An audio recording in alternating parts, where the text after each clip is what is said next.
নমস্কার বন্ধুরা, রোনাস বাজারের আরেকটি ব্লগে আপনাদের স্বাগত। ঢোকার সময় আপনাদের দেখিয়েছি রয়েছে এই মুহূর্তে কলকাতা এয়ারপোর্ট। প্রথম গন্তব্য এখান থেকে দিল্লি। ক্রিসমাসের ছুটিতে আমরা বিভিন্ন জায়গায় হিমাচলে ঘুরতে যাচ্ছি।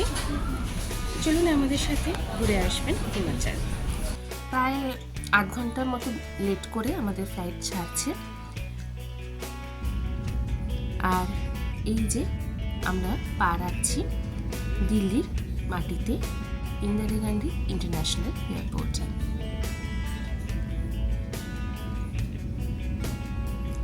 ঘড়িতে এখন প্রায় রাত 10:30 বাজে। আমরা আগে থেকে গাড়ির অ্যারেঞ্জমেন্ট করে রেখেছিলাম, সেই গাড়িতেই আজকে আমরা সারা রাত জার্নি করব। সবার আগে আমরা যাব ধর্মশালা। দেখুন, রাত শেষ হয়ে ভোরের আলো ফুটতে শুরু করেছে, আর আমরাও প্রায় পাহাড়ের উপরেই উঠতে শুরু করে দিয়েছি ততক্ষণে। এই মুহূর্তে দাঁড়িয়ে আছি আমরা কাংড়া ডিস্ট্রিক্টের হিমাচল প্রদেশে।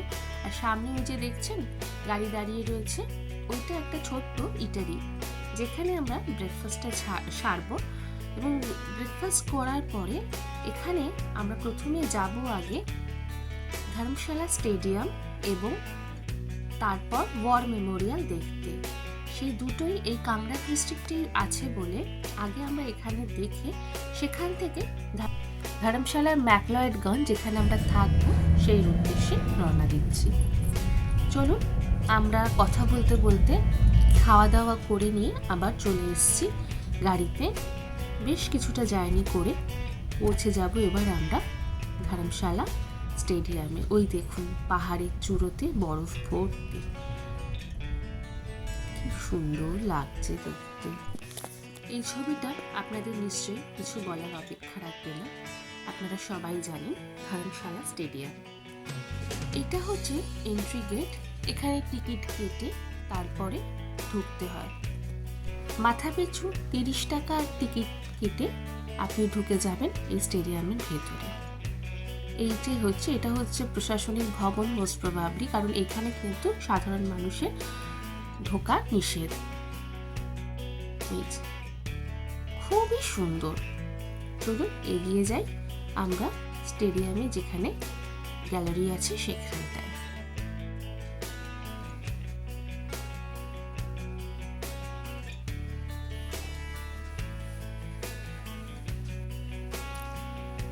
চলে এসছি, এই যে লেখা আছে দেখুন, ওয়ে টু ভিজিটার্স গ্যালারি।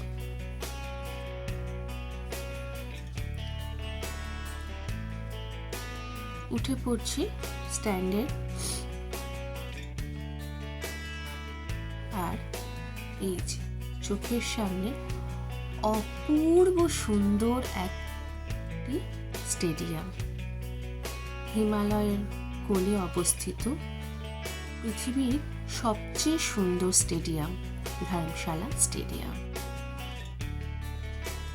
আমি জানি না আপনারা ছবিতে ঠিক কতটা দেখে বুঝতে পারছেন, কিন্তু খালি চোখে যে এর যে কি অসাধারণ দৃশ্য, সেটা যতক্ষণ না আপনি নিজে এসে দেখবেন ততক্ষণ কিন্তু বুঝতেও পারবেন না।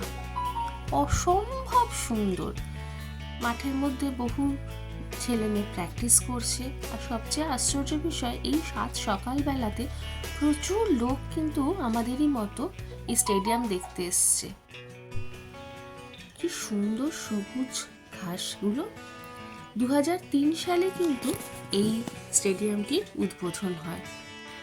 2023 সালে যে বিশ্বকাপ হয় তারও মোস্ট প্রবাবলি, আমি যদি ভুল না করি, 5টা না 4টে মতো খেলা কিন্তু এই ধর্মশালা স্টেডিয়ামে হয়েছিল। ক্যাপাসিটি প্রায় 21-22 হাজার লোকের এখানে। এবার আমরা এখান থেকে বেরিয়ে যাচ্ছি কাংড়া ওয়ার মেমোরিয়াল দেখতে। পৌঁছে গেছি কাংড়া ওয়ার মেমোরিয়ালের গেটের সামনে। চলুন ভেতরে ঢুকি।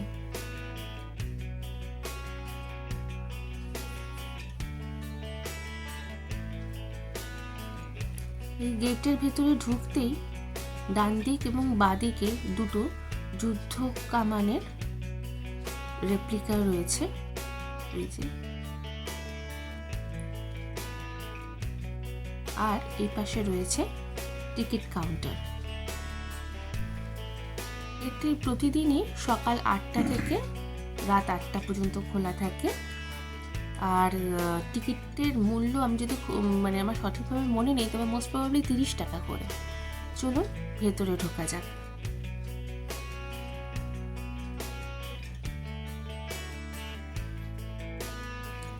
এখানে ঢোকার একটাই কিন্তু শর্ত, সেটা হচ্ছে নীরবতা বজায় রাখা, বেশি আওয়াজ করা যাবে না।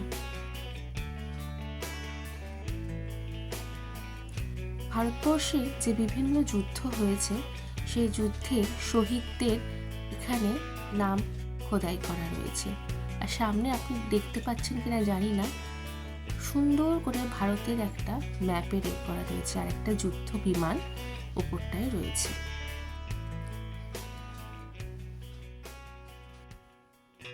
ওই যে দেখছেন ডান দিকে ভারতের ম্যাপের একটা কি সুন্দর কালারফুল চিত্র। নিচটাতে অনেকটা নামতে হবে। এবার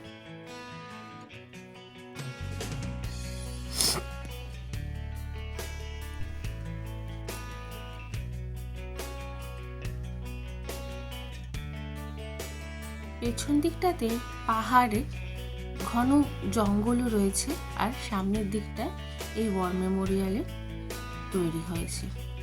এখানে না অনেকগুলো ওয়াটার জেটস রয়েছে, যেগুলো সমানে চারদিকে যে গাছগুলো আছে তাতে জল দিয়ে দেয়। আপনাদেরকে আমি দেখাচ্ছি, দেখালে বুঝবেন। দেখবেন এই যে দেখছেন কীরকম সিঁড়িগুলো ভেজা, সাইড থেকে সমানে জল আসছে, জলগুলো চারদিকে ছেটাচ্ছে এখান থেকে, আর সিঁড়িগুলো তাতে ভিজে যাচ্ছে। চলুন আস্তে আস্তে উঠে পড়ি, কারণ সিঁড়িটা ভেজা রয়েছে, পড়ে গেলে সাংঘাতিক লাগবে। দেখতে পাচ্ছেন কিরকম জলে ভেজা। উঠে পড়লাম আমরা ওয়ার মেমোরিয়ালের একদম সামনে।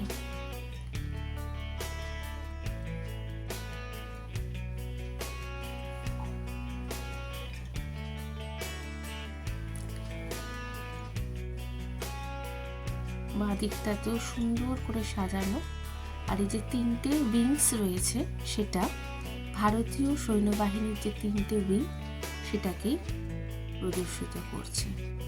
চারদিকটা দেখুন কি সুন্দর, খুব সুন্দর। এই নীল বেদিটার উপরে ওঠা বারণ। চলুন আমরা বাঁ দিক থেকে হাঁটতে শুরু করি, চারদিকটা দেখতে থাকি।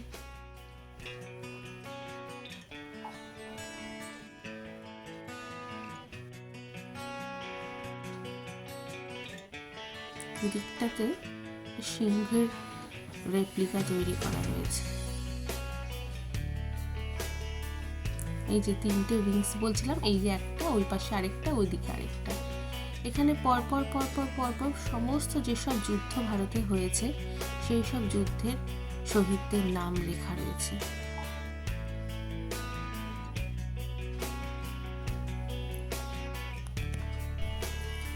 এদিকে ওয়ালটা ফাঁকা, আশা করব ফাঁকাই যেন থাকে, এই ওয়াল যেন আর ভর্তি না হয়।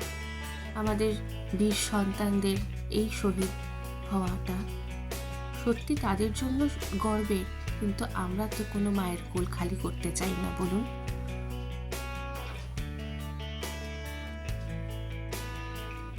চারদিকটা খুব সুন্দর করে সাজানো। এই পাশটাতে একটা ঘন জঙ্গল রয়েছে, এই সামনে একটা পন্ড মতো রয়েছে, যেটাকেও সুন্দর করে সাজানো রয়েছে। এই যে এখানেও সুন্দর করে ফ্লাওয়ার বেড রয়েছে, যদিও এখন এত ঠান্ডা রয়েছে বলে খুব যে বেশি ফুল ফুটে রয়েছে তা নয়। আর ওই যে ওখানে দেখছেন পতাকা টাঙানো রয়েছে, ওই দিকটা কিন্তু সবাই ছবি তুলছে। এখানে একটা আমার জওয়ান জ্যোতি চলছে, আর এদিকে একটা নৌসেনাদের যে জাহাজ, যুদ্ধ জাহাজ, তার রেপ্লিকা। এই দিক থেকে দেখুন কি অপূর্ব সুন্দর লাগছে দেখতে। ওই পাশ দেখছেন ডান দিকটা দেখি ঘন জঙ্গল, আর ওই পাশ দিয়ে পুরো পাহাড় উঠে গেছে, মাঝখান দিয়ে রাস্তাটা একটা অসাধারণ দৃশ্য। আর আমার মেয়ে ছুটেছে দৌড়ে, ওইদিকে দেখেছে কোনো একটা পার্ক রয়েছে, সেই পার্কের দিকে গেছে দৌড়ে, গেছে তার বাবাও তার সাথে। চলুন আমরাও যাই ওই দিকটাতে।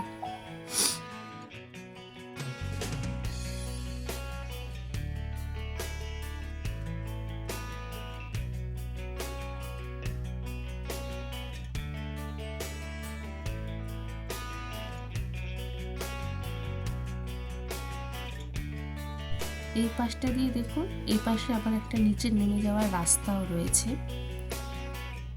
তবে ওটা বোধহয় ভিজিটার্সদের জন্য নয়। এই যে চিলড্রেন্স পার্ক, আর ওই যে ওইদিকে আমার মেয়ে রয়েছে। এখান থেকে আর আমরা বিশেষ সময় নষ্ট করব না, চলে যাব ম্যাকলয়েডগঞ্জে, যেখানে আমাদের আমাদের চলে এসেছি একদম পার্কিং পয়েন্টের সামনে থেকে। ম্যাকলয়েডগঞ্জে যে ওয়াকসু মার্কেটটা আছে তার সামনেই এই হোটেলটা, হোটেল স্কাই ওয়াকসু। ভেতরে ভেতরে ঢুকে যাই, ভীষণ টায়ার্ড লাগছে সারা রাত জার্নি করে।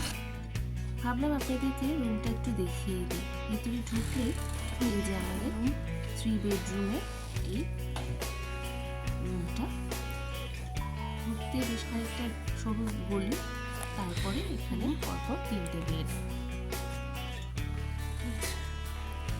এখানে একটা টিভি রয়েছে, যেরকম একটা টেবিল, 2টো চেয়ার, আর ঠিক বাইরে বেরোলেই এই যে পুরো এখানে তো চেয়ার পাতা রয়েছে, কিন্তু সামনেটা পুরো সুন্দর পাহাড়টা দেখা যাচ্ছে।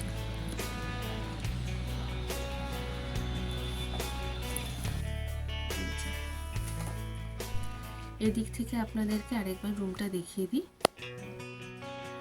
এটা হচ্ছে বাথরুমটা, বেশ বড় একটা বাথরুম রয়েছে, কিন্তু সাথে আরেকটা জিনিস আপনাদের দেখাই। এই পাশে একটা সাইডে একটা ওয়ার্ডরোব রয়েছে, যেখানে কম্বল টম্বল রয়েছে, পেছনে একটা লকার রয়েছে। চলুন আজকে এই ব্লগটা এখানেই শেষ করছি। যদি ব্লগটা ভালো লেগে থাকে অবশ্যই লাইক, কমেন্ট, শেয়ার এবং সাবস্ক্রাইব করবেন আমাদের চ্যানেলটাকে। দেখা হবে খুব শিগগিরই পরবর্তী আরেকটি ব্লগ হিমাচল প্রদেশে নিয়ে আসছে আপনাদের কাছে। সবাই খুব ভালো থাকবেন, সুস্থ থাকবেন। নমস্কার।